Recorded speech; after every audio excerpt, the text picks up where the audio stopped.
Hi guys, this is Angie with Beauties and the Bigfoot, and today I wanted to discuss the aftermath of your first Bigfoot encounters. There isn't really a whole lot that takes a deep dive into this subject to tell you what to expect, what others have experienced after they have had their initial encounters. From my perspective, my first encounter, after my first encounters, which was a wood knock, and then also the smell simultaneously, I handled it. I was immediately in shock and scared. So I was outside, it was dark where I was at, and I started talking to myself out loud. I started just rambling, and then I started singing out loud. Anything to try and get my mind off of what was going on so that I wasn't overthinking it, because I had stuff to do and I needed to get it finished. It was winter time and I was out trying to take care of snow removal. So that's how I handled the initial one. And then I just kind of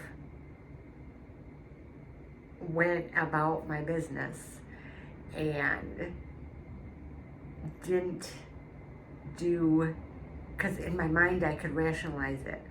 Oh, that was just this, or that was just that. That was just that was a skunk out there and he was doing skunk things, or, I don't know, it was crazy. But, and then subsequent encounters that I had, including, footprints, you go into a deep dive of the Bigfoot YouTube hole, and that's partly a good thing and partly a bad thing. Number one, you're already scared.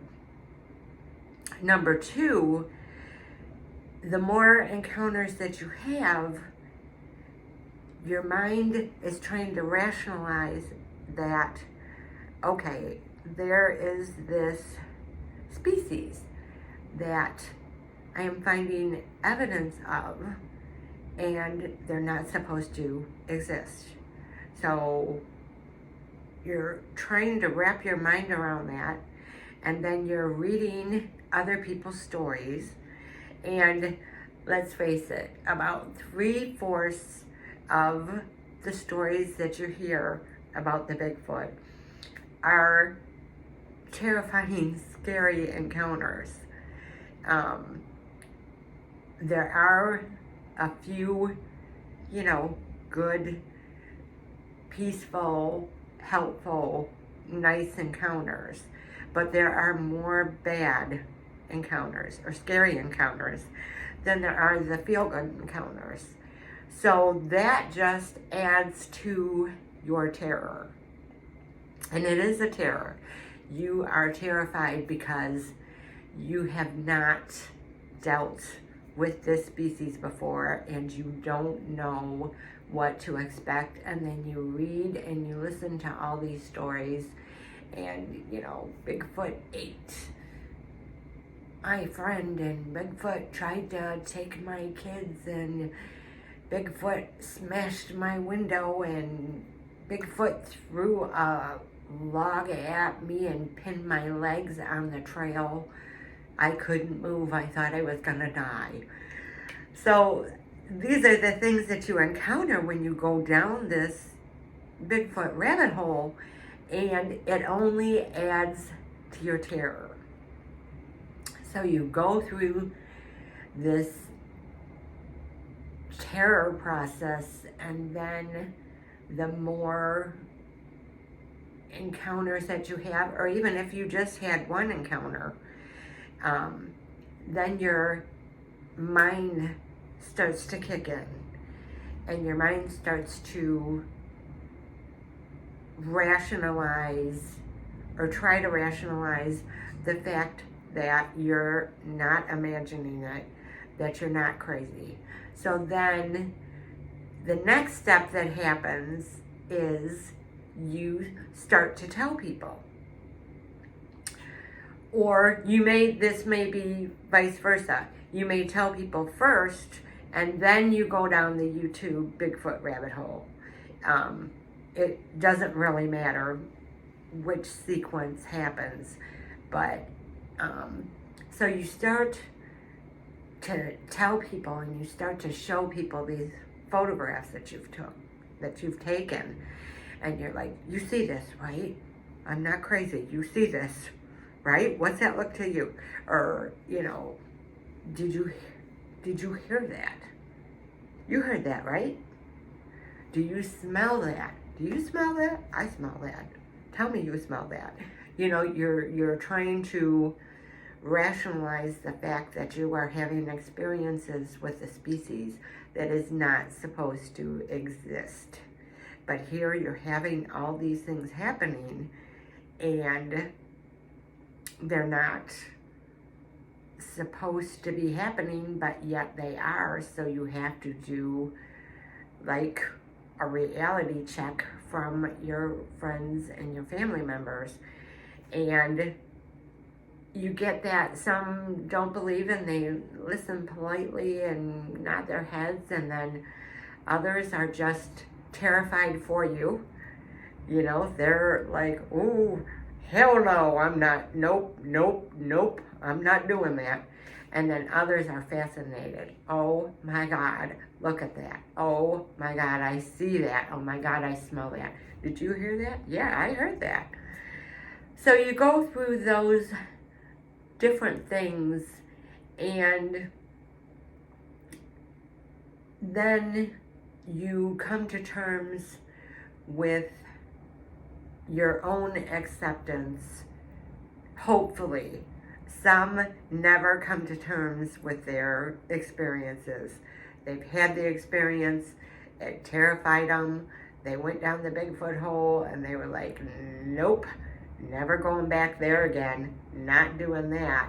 And the terror, unfortunately, takes the joy away from something that they love to do, which chances are they have been out into nature and have had these encounters, and now they are no longer able to enjoy it because of the terror, because they cannot process it, and they were not able to work through that terror and get to the other side of it, or they chose not to.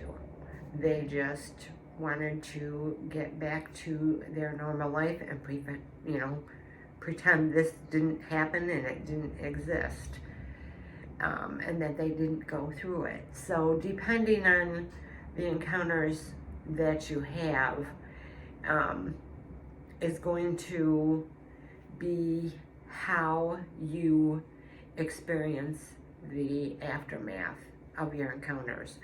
One thing is for certain: once you have an encounter with the Bigfoot, your life 90% of the time is never going to be the same. Ever. Ever, ever, ever. And that is because of the fact that you have had these encounters with the species that is not supposed to exist. It broadens your horizons. It opens your mind. When you are out in nature, you start noticing. You become more aware. You start noticing their arches. You start noticing their structures. You start noticing their footprints. And it's amazing because when you realize what to look out for, you literally can see them, the signs, the structures, the footprints in so many different places. I had a friend tell me when I was pointing out a small structure, and she had said to me, I never would have seen that had you not pointed it out. I never even would have noticed it, which is how they are part of the reason I believe that they're existing so long undetected, because they are literally hiding in plain sight. And they do it well. I don't have any idea how they do what they do. I'm not a Bigfoot. I don't know what, I could suppose what they're thinking. Like an example, some run into, some of the encounters are, a cranky Bigfoot. Well, excuse me. Okay, imagine if you're a vocal creature, and we know they're a vocal creature because we've heard their vocals on audio. And you have to stay hidden and stay quiet. Excuse me. Excuse me. In your environment, so that you can continue to just live your life in the way that you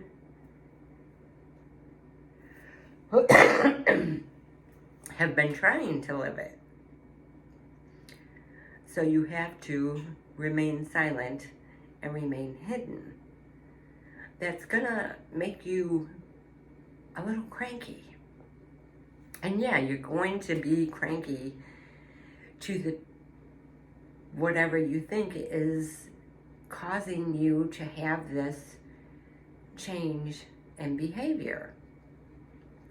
Like, imagine if you had to be quiet all day and try and hide from whatever so that you are not detected.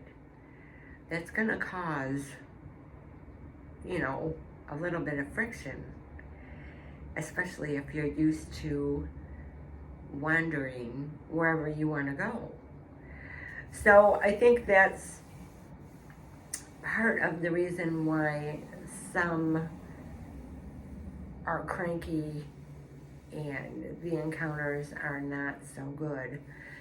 Plus, I think the other thing is, I think there's two different types of encounters. The people that have them sharing their property with them or sharing the surrounding property behave differently to the people that they are sharing the space with, because they're around them every day and they get used to seeing their day-to-day routines, their day-to-day movements. So they get accustomed to that movement that those people make. And they're sharing their daily routines. So they're able to see what that routine is, and then that gives them a chance to get used to it. From everything that I have witnessed in my own encounters, the Bigfoot are very structured. They like routine. They do things at a certain time of day. They do things at a certain time of year. They have these things that have been established. I have no idea how long or if this is normal for all of them or just some of them. I know they're not rigid in it because if you change your routine up, they don't, the ones that I have encountered do not have a fit and go around and destroy, whatever structure or vehicle that you happen to be in. But for themselves, I have noticed that they have a daily routine that they like to keep. So the other part of that is the people that go camping or go into the state parks and have these encounters with them, and they're only there for a day or a week or a short period of time. Of course, the Bigfoot are going to act different because they're not used to them. It's an intruder in their day-to-day routine. This is not something that's normal for them, so it's going to take them a minute to process. And usually they can't, I would think they could not process too quickly because you're gone. You're there and then you're gone. So you're intruding on their territory and their lives, and then you leave. So you've upset their routine. So I think that's why the different encounters have different experiences depending on where you're at and how often you experience the Bigfoot. And I have heard of people that have come across them like once or twice, and they've had really, really wonderful encounters. And then they never see them again. So that could be just like a drifter Bigfoot just passing through, because I do think that they are migratory and that they, some of them go from place to place until they find their territory. So they just will kind of wander through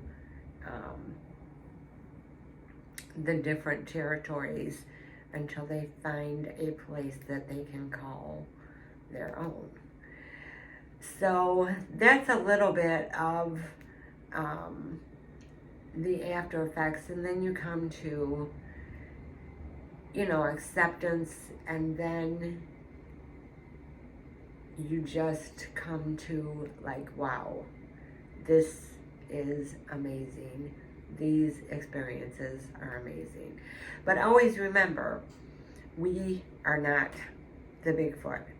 So you have to be very, very cautious too. Be open to experiences, but always be cautious too, because you do not know how they're going to react. And don't assume one way or another. If you feel fear and you think you should leave, then by all means leave. But if you do not feel fear, use your intuition. And intuition is this, plain and simple. Intuition is a clear, concrete thought. It is concise, it is sharp, and there is no question. There's no questioning it. So that's a little bit of how you tell it's your intuition from like an intrusive thought. Intuition is always sharp, it's always clear, it's always concise. There is no, maybe, me, there's none of that back and forth. So, and I think that is about all I wanted to say on the aftermath. I'm sure there's probably some things that I'm forgetting, but I thought this needed to be shared because there's not a lot on the internet about what you go through after you have your first Bigfoot experiences, whether that be continued experiences or just a one-time experience. It's a process, and it allows you to see the world